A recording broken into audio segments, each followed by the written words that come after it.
Bonjour à toutes et à tous et bienvenue dans cette nouvelle vidéo. Vous êtes un MJ et vous avez besoin d'un matériel rapide et facile que vos joueurs peuvent regarder afin de comprendre comment faire leurs fiches, ou vous êtes un joueur et vous voulez vous préparer correctement avant de commencer l'aventure, vous êtes au bon endroit. Aujourd'hui, on va s'intéresser à Cyberpunk Red et voir comment faire pour remplir sa fiche de personnage.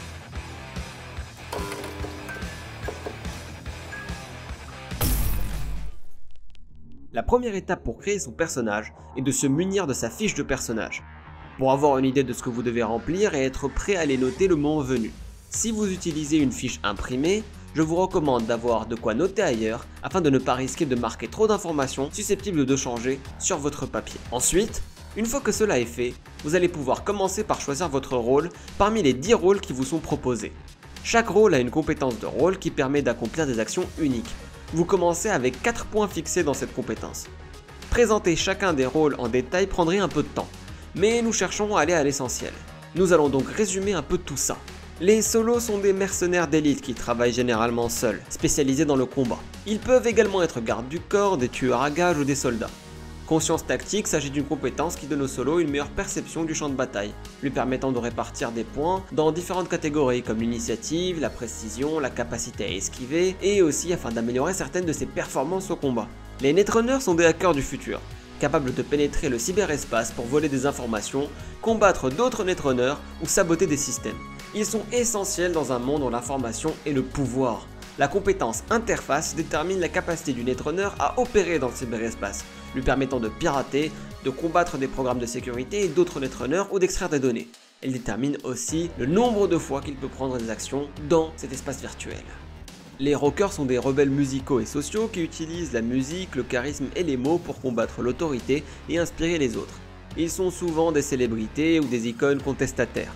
La compétence charisme irrésistible permet aux rockers d'influencer, de motiver et d'inspirer les masses. Elle peut être utilisée pour soulever des foules, gagner des alliés temporaires ou influencer les opinions. Les nomades sont des voyageurs qui se déplacent en convoi à travers les terres désolées, cherchant des ressources et faisant du commerce. Ils ont un sens profond de la famille et de la communauté. Moto représente la capacité du nomade à opérer, réparer, posséder et même à améliorer des véhicules. Les fixeurs sont les courtiers d'informations et les intermédiaires du monde de Cyberpunk. Ils ont des contacts partout et sont souvent impliqués dans le marché noir, la vente d'informations ou l'organisation de travaux pour d'autres. Intermédiaire est la compétence du fixeur. Elle lui permet d'organiser, négocier et obtenir des ressources, mais aussi gérer le marché de la nuit. Elle détermine également leur réseau de contacts. Les techies sont des individus qui font souvent mécaniciens, ingénieurs, bricoleurs dans le monde de Cyberpunk. Ils peuvent réparer ou modifier des technologies allant des armes aux cyberimplants. Leur compétence bricoleur permet aux techs de fabriquer, de réparer, de modifier et d'améliorer tout type d'équipement. Des armes aux véhicules en passant par les gadgets. Les medtechs sont les médecins et les chirurgiens du futur, capables de réaliser des opérations complexes et de traiter les dommages causés par les armes, les accidents et les cyberimplants sur le terrain. Médecine donne aux medtechs la capacité de soigner des blessures, de réaliser des chirurgies ou d'effectuer des interventions médicales avancées. Elle permet aussi de confectionner des drogues et des remèdes avancés. Les justiciers représentent l'ordre dans le chaos, que ce soit en tant que policiers, shérifs ou enquêteurs. Ils peuvent être corrompus ou intègres, mais leur rôle est de faire respecter la loi, quelle qu'elle soit. Leur compétence en renfort permet aux justiciers d'appeler des renforts ou une assistance, qu'il s'agisse d'autres policiers, de ressources matérielles ou d'informations. Les corporatistes sont les cols blancs du futur. Ils travaillent pour de grandes corporations. Ils jouent à des jeux de pouvoir, de politique et d'espionnage industriel. Grâce à travail d'équipe, un corpo peut gérer et diriger une équipe de sous-fifres corporatifs pour accomplir diverses tâches, qu'il s'agisse de recherche, d'espionnage industriel ou d'exécution d'ordre. Ils doivent cela dit conserver leur loyauté. Les médias sont des journalistes qui recherchent la vérité dans un monde plein de propagande. Ils utilisent leurs compétences afin d'enquêter, d'interviewer et diffuser des informations. Leur compétence de classe, crédibilité, leur sert justement à cela. Plus leur crédibilité est élevée, plus les gens sont susceptibles de croire et de réagir à leurs reportages. Vous trouverez aussi une description des différents rôles à la page 29 et des informations plus détaillées sur ces rôles-là, notamment leur évolution en fonction de l'investissement que vous y faites en points de progression, page 143. Une fois que vous avez choisi votre rôle, il va falloir définir votre parcours. Pour ce faire, rendez-vous à la page 44 afin de découvrir une succession de tableaux correspondant à différents aspects de votre personnage, comme son origine culturelle ou sa personnalité. C'est aussi à ce moment-là que vous allez devoir définir sa langue natale, que vous devez retenir car votre personnage aura une compétence fixée à 4 pour parler cette langue. Avant chaque tableau, il est précisé en gras la valeur du dé que vous devez lancer si vous voulez obtenir un résultat aléatoire, et broder un personnage autour, ce qui souvent peut être très drôle. Sinon, vous pouvez aussi simplement choisir un élément du tableau, voire inventer votre propre réponse tant que le MJ est ok avec. Une fois que vous avez répondu à la première série de tableaux s'achevant à la page 53, vous allez devoir vous rendre à la page correspondant au rôle que vous avez choisi pour répondre à une deuxième série de tableaux qui sera un peu plus spécifique. La prochaine étape est donc de choisir ses caractéristiques. Il y a 10 caractéristiques principales dans le jeu, réparties en 4 groupes. Caractéristiques mentales, de combat, de fortune et physique. Les caractéristiques mentales sont l'intelligence, la volonté, la prestance et l'empathie. L'intelligence mesure la ruse, la perception et la capacité d'apprentissage. La volonté mesure la détermination, le courage et la capacité à survivre dans des situations stressantes. La prestance mesure le charisme, le style et la capacité d'interaction sociale. L'empathie mesure la capacité à se lier aux autres, à se soucier de leur sort et à retarder les effets de la cyberpsychose. Les caractéristiques de combat sont deux, la technique et le réflexe. La technique mesure la capacité à manipuler des outils, des instruments et à faire du bricolage. Le réflexe mesure le temps de réponse, l'agilité, la capacité à viser, à jongler, etc. Avoir 8 en réflexe vous permet aussi de pouvoir esquiver les balles. Ensuite, vous avez les caractéristiques physiques, donc le corps, la dextérité et le mouvement. Le corps mesure la taille, la carrure, la capacité à résister aux dégâts physiques. La dextérité mesure la capacité à effectuer des activités athlétiques comme le saut, l'équilibre, le combat, etc. mais aussi la discrétion. Le mouvement mesure la vitesse de déplacement du personnage lorsqu'il court, saute, nage, etc.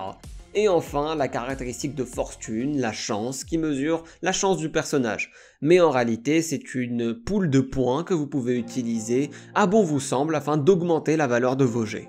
À partir de maintenant, il existe 3 manières différentes de remplir une fiche. Rat des rues, Edge Runner et formule complète. Là où la première est une méthode simplifiée et rapide, mais où vous avez très peu de liberté sur les caractéristiques, les équipements, les compétences de votre personnage, la dernière prend un peu plus de temps mais vous permet de personnaliser à souhait le punk que vous incarnez. La méthode Edge Runner agit comme une méthode à mi-chemin entre les deux. Grâce au chapitrage de la vidéo, vous allez pouvoir sauter directement à la méthode qui vous intéresse, mais vous pouvez aussi les regarder toutes pour les comparer. Pour la méthode Rat des rues, rendez-vous à la page 74 et localisez le tableau correspondant à votre rôle. Une fois que vous l'avez trouvé, jetez un des 10. Le résultat que votre jet indiquera sera la ligne qui déterminera votre statistique. Pour prendre l'exemple du livre, ici on va jeter un rôle 10 et on va obtenir 6. On se rend donc à la ligne 6 qui, pour l'intelligence, montre 7, le réflexe montre 7, la dextérité montre 6, etc. Donc on obtient les valeurs suivantes. Pour la méthode Edge Runner, il faudra localiser le tableau correspondant à votre classe à partir de la page 74. Une fois que vous l'avez trouvé, lancez un dé 10 pour chaque colonne, donc pour chaque caractéristique. La valeur du dé 10 définit la ligne qui indique la valeur de la caractéristique pour laquelle vous avez lancé le dé. Donc pour reprendre encore une fois l'exemple du livre, sur l'intelligence, le rôle 10 va afficher un 5, ce qui correspond à un 6 en intelligence. Le deuxième rôle va être un 6, ce qui correspond à un 7 en réflexe. Le troisième rôle va être un 3, ce qui correspond à un 7 en dextérité, etc. etc. Donc pour chaque colonne, donc chaque caractéristique, on prend la valeur du jet qui est affichée et on obtient à la fin les valeurs suivantes. Maintenant, nous allons passer à la formule complète. Pour la formule complète, vous disposez normalement de 62 points à répartir sur les 10 caractéristiques que vous possédez, sauf si le MJ décide de changer l'équilibrage du jeu. Le maximum est de 8 et le minimum est de 2. A partir de là, je vous conseille de prendre une fiche et d'y marquer toutes les caractéristiques à 6. À l'exception d'une qui sera à 8. Ensuite, il vous suffit d'incrémenter une valeur en décrémentant une autre en retour, pour être sûr d'avoir la bonne quantité de points sans avoir à les recompter à chaque fois. Vous pouvez aussi créer une copie du Google Sheet que vous trouverez en description qui vous aidera à garder le compte de vos points, que ce soit pour les caractéristiques ou les compétences que l'on va voir dans un instant. Une fois que vos caractéristiques sont faites, prenez connaissance de la valeur de vos caractéristiques dérivées. Votre humanité max est égale à 10 fois votre empathie. Installer des cyberimplants vous fait perdre perdre des points d'humanité, ce qui impacte votre empathie. Si vous tombez à 0 d'humanité, vous risquez sévèrement la cyberpsychose. Heureusement, grâce à des thérapies, notamment, des points d'humanité perdus peuvent être restaurés jusqu'au seuil d'humanité maximum. Cela dit, à chaque fois que vous installez un cyber-implant, votre humanité maximum baisse de 2. Et à chaque fois que vous installez un cyborg-implant, elle baisse de 4. Ensuite, vous avez vos points de santé, ou PS, qui sont égales à 10 plus 5 fois votre corps plus votre volonté divisé par 2 arrondi au supérieur. Mais heureusement, pour ne pas perdre de temps en calcul, vous pouvez vous référer au tableau trouvable à la page 79. Vos points de santé déterminent votre résistance aux dégâts. Quand vous tombez sous le seuil de la moitié de vos points de santé, vous êtes gravement blessé et subissez des malus sur vos actions. Et quand vous tombez à 0 points de santé, vous devez réussir un jet de sauvegarde contre la mort ou mourir. La vidéo n'est toujours pas finie, mais je profite du fait d'avoir encore votre attention afin de vous demander de liker et de partager la vidéo si vous appréciez mon travail. Vous pouvez aussi vous abonner et activer la cloche pour ne pas manquer les futurs contenus sur ma chaîne. La prochaine étape est de remplir les compétences de votre personnage. Comme pour la partie précédente, vous pouvez le faire grâce à la méthode Raderu, Edgerunner ou formule complète. Mais tout d'abord, les compétences, c'est quoi? Les compétences représentent les connaissances et les aptitudes d'un personnage, évaluant ainsi son niveau de maîtrise et de talent dans différents domaines. Ces compétences sont acquises grâce à des entraînements intensifs et dédiés à des disciplines spécifiques, que ce soit en étudiant auprès d'un enseignant, en consultant des livres ou en s'exerçant avec persévérance. Les compétences sont des statistiques complémentaires qui dépendent des caractéristiques qui leur sont liées.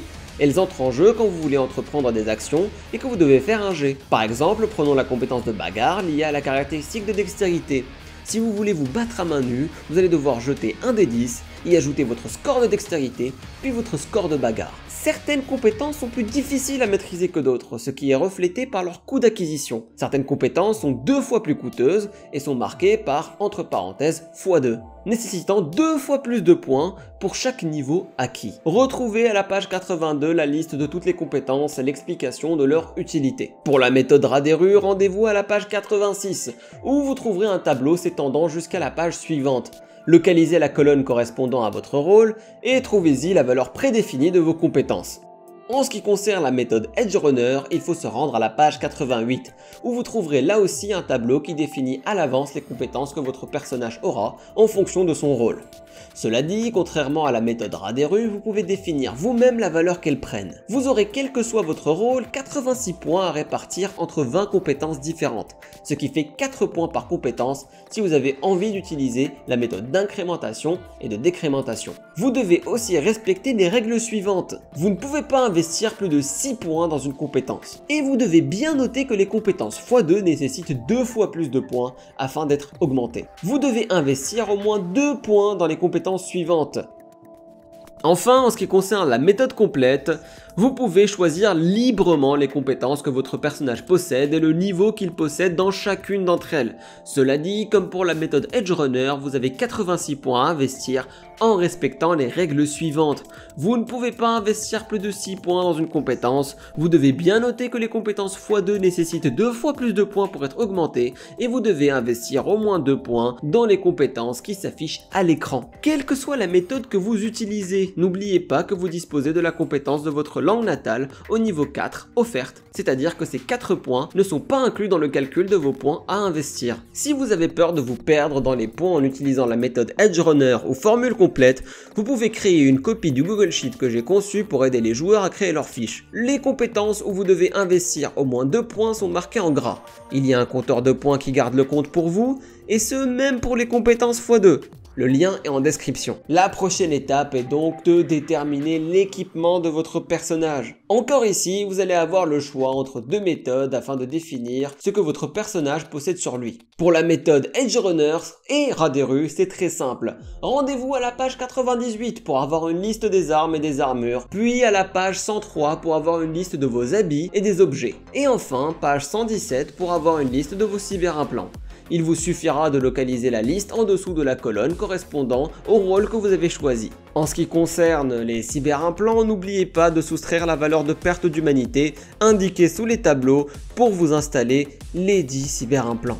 Grâce à la formule complète, vous pouvez choisir vous-même votre équipement et l'acheter grâce à un budget prédéfini. Il reste cela dit intéressant de jeter un œil au tableau cité pour la méthode précédente afin de vous en inspirer et de ne pas oublier d'ajouter à votre liste un objet qui s'avérerait être essentiel. Enfin bref, revenons-en au budget dont vous disposez. Vous avez 2550 € à dépenser pour acheter n'importe quoi que vous souhaitez. Retrouvez la liste des armes page 340, des armures page 349, de l'équipement général page 351, de la mode page 356 et des cyberimplants page 363. Tout ce que vous ne dépensez pas à cette étape, vous pouvez le garder pour vous. Ensuite, vous disposez additionnellement de 810 à dépenser uniquement pour vos vêtements et votre cyberfashion. Ce que vous ne dépensez pas, vous ne le garderez pas.